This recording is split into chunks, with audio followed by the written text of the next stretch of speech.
夏日午后，你站在台湾的海边，吹着海风，看着一排排浪涌上岸，心里也许在想，这么汹涌的海浪，如果能拿来发电该多好啊！台湾四面环海，海洋蕴藏的能量可以说相当惊人。有人估计，光是台湾周围海域可开发的海洋能发电潜力，就相当于好几座核电厂的总和，听起来是不是很厉害？那么问题来了，为什么台湾不直接靠海发电呢？难道我们傻吗？任凭这么大的天然发电机摆在家门口却不利用，还是这里面另有隐情？今天我们就用轻松的方式一起来探索这个话题。首先，我们得搞清楚什么叫靠海发电，总不能真的在海边插一根电线就出电吧？当然没那么简单。这里所说的靠海发电可不是指离岸风电，而是直接利用海水本身的能量来发电，也就是所谓的海洋能。那海水本身有什么能量可以用来发电呢？主要有几种类型，分别是潮汐引起的水位涨落、波浪的上下起伏、洋流的持续流动，以及海水温度的冷热差。另外还有一种更冷门的方式，叫盐差能，不过这个我们稍后再提。先来说潮汐能，大家都知道海水会有潮涨潮退，这是月亮引力造成的水位升降。如果我们在海湾入口建一道堤坝，涨潮时把海水拦在坝后蓄积，退潮时再放出来，利用水位落差推动水轮机发电，这就像传统水库水力发电的原理，只不过利用的是海水的潮汐变化。另一种做法是不筑坝，直接在水下安装水轮机，让涨潮退潮的海流直接冲过涡轮叶片发电，有点像把风力发电机搬到水底下。台湾本岛周围并没有特别理想的潮汐能场所，因为台湾沿海的潮汐落差没有大到足以产生巨量能量，没有像英国、法国那样巨大的潮汐海湾，所以潮汐能的潜力在台湾相对很小，主要只在金门和马祖一带有一些潮汐发电的可能，但规模非常有限，潜力估计只有约 0.2 吉瓦，几乎可以忽略不计。而且即使有潮汐发电厂，它也不是全天候运转的，一天只有2次潮汐发电高峰，发完这一波水还得等下一波潮水，就像公车班次有限，得等下一班来了才能继续发电。再来说波浪能，顾名思义，就是利用海面波浪的起伏推动机械发电。想象你在海上放一个浮标，海浪来了把浮标拖起来，荡过去浮标又落下。如果浮标连接着杠杆或液压装置，这一升一降的运动就可以带动发电机。世界各国也发明了各种奇思妙想的波浪发电装置，比如有的形状像长长的海蛇飘在水面，随着波浪扭动身体发电，还有的装置竖起像一根根圆筒，海浪拍入圆筒，把水压成喷泉推动涡轮。不管形式多么千奇百怪，目的都是把波浪的动能转成电能。台湾的波浪能资源其实相当不错，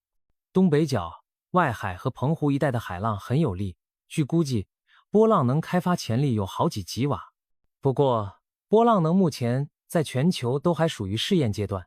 许多装置在真实海洋环境中寿命短暂，而且成本高昂。想象一下，把一台机器长期丢在大海里，风吹日晒，盐水浸泡，还要经受海浪拍打摇晃，零件很容易损坏。世界上已经有不少波浪能原型机，不是被大浪撕碎，就是因为维护费用太高而被放弃。所以尽管理论上海浪蕴含的能量丰富，但要有并不容易，需要攻克许多难关。有些工程师甚至设想把波浪发电设备和港口的防波堤结合在一起，这样既能挡浪又能发电，一举两得。听起来不错吧？这个概念目前也在研究中。不过要让防波堤既坚固又能高效发电，还得不断试验改进才行。还有人打趣说，冲浪选手身上要是绑个发电装置，就能一边耍帅一边给电网供电呢。当然这只是笑谈，但也说明波浪能的想象空间有多大。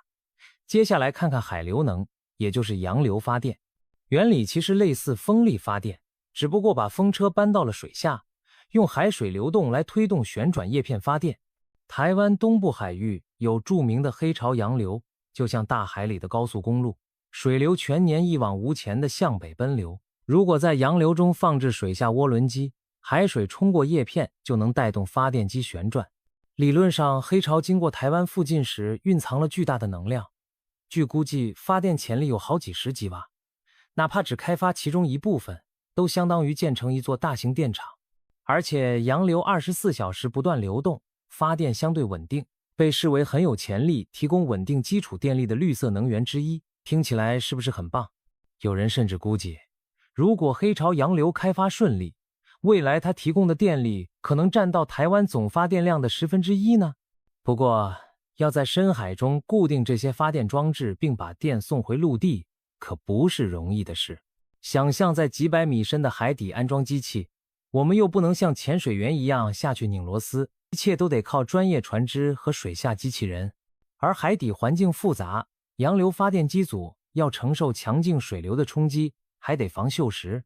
也要防止海生物附着。此外，黑潮流域的海水深度经常上千米，没法把涡轮机固定在海床上，只能采用漂浮式机组，用锚链拴在海底。这感觉就像在水下放风筝，如果锚链不够牢靠，发电设备可能被洋流一路拖走。台湾已有团队在尝试黑潮发电的小型实验，比如在绿岛附近放置了一台20千瓦级的小型水下发电机测试，未来几年计划建造200千瓦的示范电厂。这些数字听起来很小，对比起随便一座就好几亿瓦的大型发电厂，只能算是萌芽阶段。由此可见，洋流发电虽有潜力，但技术上还在摸索起步中。再来说说海洋温差能，这个概念可能稍微难以想象，其实就是利用海水层间的温度差发电。大家知道，海面上的表层水被太阳晒热了，而深层海水则十分冰冷。如果把暖水和冷水各抽一些，通过一套热机系统，让温暖的海水把某种工作液加热变成气体，去推动涡轮机，再用深海冷水给它降温凝结，如此循环发电。这其实和传统蒸汽机发电的道理类似，利用热水作为热源，冷水作为冷源，让工作液在冷热循环中不断推动涡轮发电。所以温差能说白了，就是靠海洋里热水和冷水之间的温差来发电。听上去是不是很奇妙？然而现实并没有那么美好。最大的问题是，海水的温差其实并不大，表层和深层可能也就相差20度上下。这样的温差带来的发电效率很低。打个比方，你拿50度左右的温水去烧开水，效果就像温水煮青蛙，太慢了。同样，要榨出100瓦的电力温差发电，可能需要抽取和处理极大量的海水才行。因此，温差能发电装置往往体型庞大，需要非常粗的管道不停抽水，而且必须放在深海海域或海岛的岸边，这样才能同时取到足够的热水和冷水。全世界目前也只有少数几个温差能示范项目，比如日本和夏威夷就建有小型的试验装置。台湾东部海域深邃，表层海水温暖，具备温差发电的良好条件，所以国内也有团队在评估能否在花莲附近建设温差能试验机组。不过，这项技术距离大规模使用依然相当遥远。顺带一提，温差能发电还有一些有趣的附带收益，比如抽上来的深海冷水可以用来给建筑提供海水、空调降温，排放时富含养分的冷水也许有助于海洋养殖。这些听起来很诱人，不过前提是温差发电本身要能做得经济可靠，否则再多附加好处也是空谈。最后还有盐差能，这是利用海水和淡水盐度差来发电的原理。当河川淡水流入海洋时，咸淡水交界会产生化学势能差，如果用特殊的半透膜让淡水和海水隔着薄膜接触，就会出现渗透压，这种压力可以用来推动涡轮发电。听起来很神奇，对吧？不过盐差能目前还停留在研究阶段，全球几乎没有商业应用的案例，我们里就不多展开了。总的来说，海洋能发电的方法五花八门，但原理不外乎几种：利用海水的潮汐涨落、波浪运动、洋流流动或者温度差异来发电。台湾四面环海，按理说条件得天独厚。据相关研究估算，台湾海域各种海洋能加起来的理论发电潜力接近1000万千瓦。这个数字是什么概念呢？台湾现有3个核电厂所有机组的总发电容量大约5吉瓦，也就是说，海洋能理论上可达到核电总和的2倍，听起来相当可观吧？不过那毕竟是纸上谈兵，现实要达到这么理想的数字，还有很多困难。说完了海洋能的基本概念，咱们再回到最初的问题。既然理论上台湾周围的海洋能潜力这么大，为什么我们不大规模利用它来发电呢？接下来就要聊聊背后的原因了。首先是技术挑战，别看我们刚才介绍的那些海洋发电方式说着挺美，真正做起来却困难重重。海洋环境的恶劣超乎想象，盐水是天然的强力腐蚀剂，钢铁设备长期泡在海里，很快就会锈蚀损坏，电器元件也容易短路故障。就好比你把手机掉进海水里泡一会儿，十有八九就报废了。发电设备在海里也面临类似命运，而且海水中生物繁多，藤壶贝类会附着在设备上，让机器运转不灵，甚至卡死。工程人员必须定期把装置捞上来清理，维护成本居高不下。除了腐蚀和附着生物，海上的天气和海况也让设备饱受摧残。平时海面风平浪静还好，一旦遇到台风或冬季的强烈风暴，几吨重的机器都可能被巨浪掀翻摔毁。曾经有波浪能试验装置在测试时遭遇风暴，结果整台被海浪撕成碎片，就像纸船遇到狂风巨浪，瞬间就散架。为了避免这种情况，海洋能设备必须设计得极其坚固，但是结构加强意味着造价上升，而且很多海洋能系统需要部署在深水区域，不论是锚定在海底还是浮动在水面，都需要非常复杂的工程。打个比方，在陆地上建造风力发电机已经不易了，要在大海深处放一个水下风车，难度可想而知。从材料到工程设计，再到安装维护，目前都有大量难题需要克服。可以说，海洋能技术整体上还处在攻坚克难的阶段。还有一个现实问题，就是如何把海上的电力送回陆地。这个看似简单，其实也有挑战。海洋发电装置往往离岸不近，需要通过海底电缆把电送回来，而铺设海底电缆本身就造价不菲，还要防范洋流冲击和船只脱锚等风险。一旦电缆受损，要在茫茫大海中找到故障点并修复，简直像大海捞针一样困难。再来看看经济账，高技术难度自然带来高成本。建设海洋能发电设施，目前所需投入远高于风电和太阳能。政府为了鼓励发展，在2022年制定的海洋能收购电价高达每度电7块多新台币，这个价格是当时太阳能电价的2-3倍之多。也就是说，海洋能发出同样1度电，成本是太阳能的好几倍。如果没有这么高的补贴电价，根本不会有厂商愿意投资，因为卖电就是在赔本买卖。即便有高额补贴，到目前台湾也还没有真正商业运转的海洋能电厂，可见即使开出高价，业者仍然觉得风险太大又不划算，一时难以投入。毕竟商人逐利，如果看不到利润，谁也不愿烧钱做实验。风电和太阳能之所以能在短短10几年间快速普及，就是因为技术进步让成本大降，发电变得有利可图，或者至少不再亏本。出于同样的道理，台湾也选择了优先发展离岸风电，而不是海洋能。毕竟风机技术已经相当成熟，哪怕放到海上发电，风险和成本也在可控范围。这几年在台湾西部海域已经树立起一排排巨大的风机，将海风源源不断地转化为电力。相比之下，海洋能还停留在实验室和少数试验阶段，一时半会儿难以承担重任。而海洋能要达到那样的经济性，还需要更多技术突破和规模化实践来摊低成本。再谈谈政策规划方面，其实台湾官方并非忽视海洋能。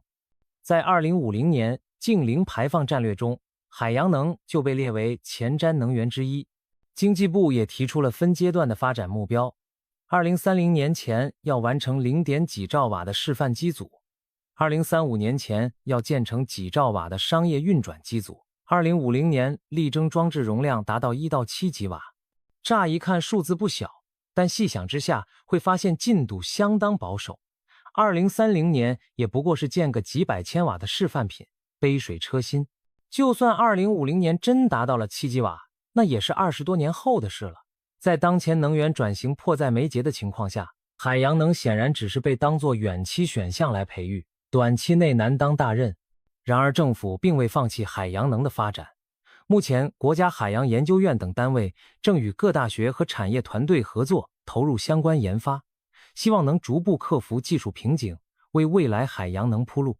据了解，目前台湾已经针对多个地点展开海洋能示范的可行性评估，例如绿岛附近的黑潮洋流发电、东北角海域的波浪发电，以及花莲外海的温差发电等。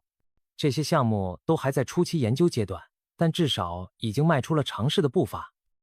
另外，目前在法规上也缺乏让民间投入海洋能开发的明确途径。曾经有单位想申请在海域部署试验机，却发现找不到对应的主管机关，不清楚究竟归能源部门管还是海洋部门管。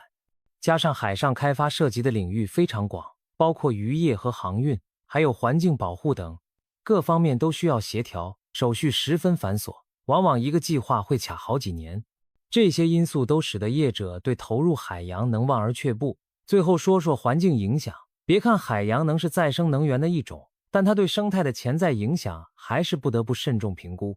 比方说，潮汐发电如果筑坝，会改变潮汐涨落的自然节律，可能影响沿岸湿地生态和鱼类迁徙繁殖。洋流或潮汐能的水下涡轮机在转动时，鱼群如果不慎靠近，有可能被卷进去撞伤。毕竟不可能在海底挂个警示牌提醒鱼类避开，所以只能通过改进设计和加装防护来尽量降低这种风险。而且大型机组运转产生的噪音和电磁场也可能干扰海洋动物的行为，让它们感觉不适或迷失方向。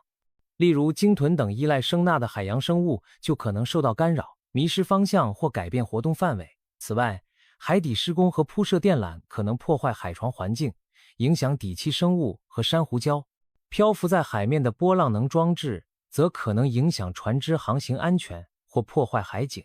温差发电需要抽取深海冷水并排放到表层，这会改变局部海水的温度和营养盐分布，可能引发藻类过度繁殖。所有这些环境变量如果处理不好，都可能引起环保团体或当地渔民的反对。渔业人士也担心这些装置会吓跑鱼群或妨碍捕鱼，因此对海洋能抱持疑虑。要推动海洋能项目，就必须小心平衡生态保护，并与在地社群充分沟通。其实不光台湾如此，全球各国在开发海洋能方面临着类似的困境。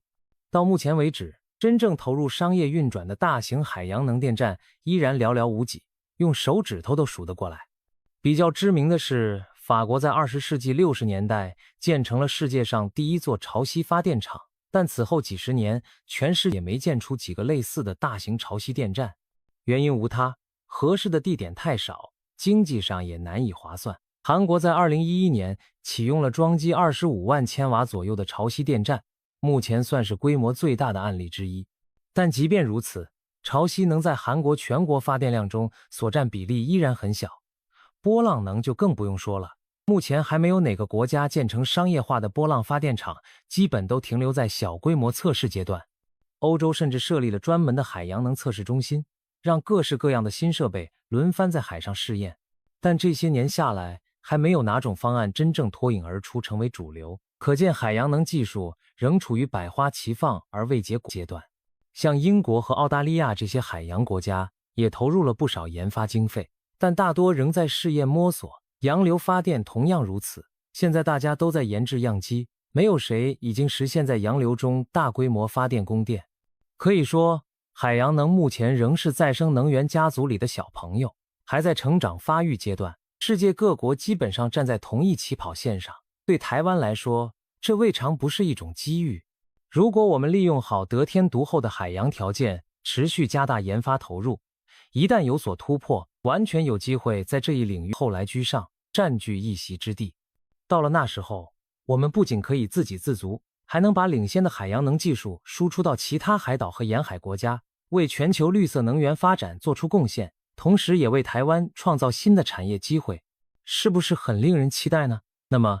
台湾现在是不是一点海洋能都没用上呢？其实，除了刚才提到的那些小规模试验项目，至今还没有海洋能发电真正并入电网供民众使用。那什么时候才能用上海洋能呢？根据目前规划，可能要到2030年前后才会有0.几兆瓦的示范机组并网，再过几年，也许在2035年前后能出现级的商业机组。至于海洋能未来能占多少比例呢？乐观估计2050年左右，它也许可以贡献全台大约1/10的电力。但那已经是20多年后的远景，我们能做的就是继续投入研发，耐心等待技术逐渐成熟。说到这里，答案应该很清楚了。眼下台湾正推动能源转型，核电逐步退役，希望以再生能源填补电力缺口。海洋能看起来是理想的人选，但很遗憾，目前它还不够争气。台湾没有大规模靠海发电，并不是海洋能不好，而是现实条件限制了我们现在就把它当主力。大海里的能量就像一个巨大的宝库，但开启这座宝库的钥匙还在打造中。技术挑战也好，成本因素也罢，加上政策规划和环保考量，这些都导致海洋能的发展需要时间。我们当然希望未来能把海洋这份大礼物用起来，毕竟台湾四周都是海，如果能源源不断的发电，那真是再好不过。但目前来看，海洋能更像是一个后备选手或长期培养的对象，我们在默默培养它成长，但短还指望不上。然而为了未来能源转型和减碳净零的目标，我们仍需在海洋能上持续耕耘并不断创新。不过这并不意味着海洋能没有希望，就像太阳能和风能当年也经历了漫长的黎明前黑暗，一旦技术成熟，成本下降，海洋能也可能迎来突破式的发展。想象一下，几十年后，台湾东部的黑潮下方布满了高效稳健的水下发电机组，西部海面漂浮着一排排波浪能装置，沿岸的温差电站源源不断地输出电力。那时候，大海将真正成为我们的能源宝库，为台湾提供稳定清洁的电力。当然，要走到那一步，我们需要科学家们持续攻关，政府保持支持，以及全社会的耐心等待。总而言之，台湾眼下之所以还无法靠大海发电，不是因为不想，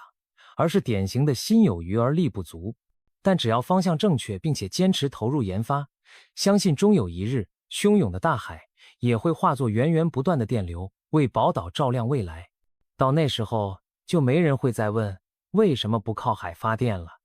因为我们将亲眼见证大海变成取之不尽的发电机。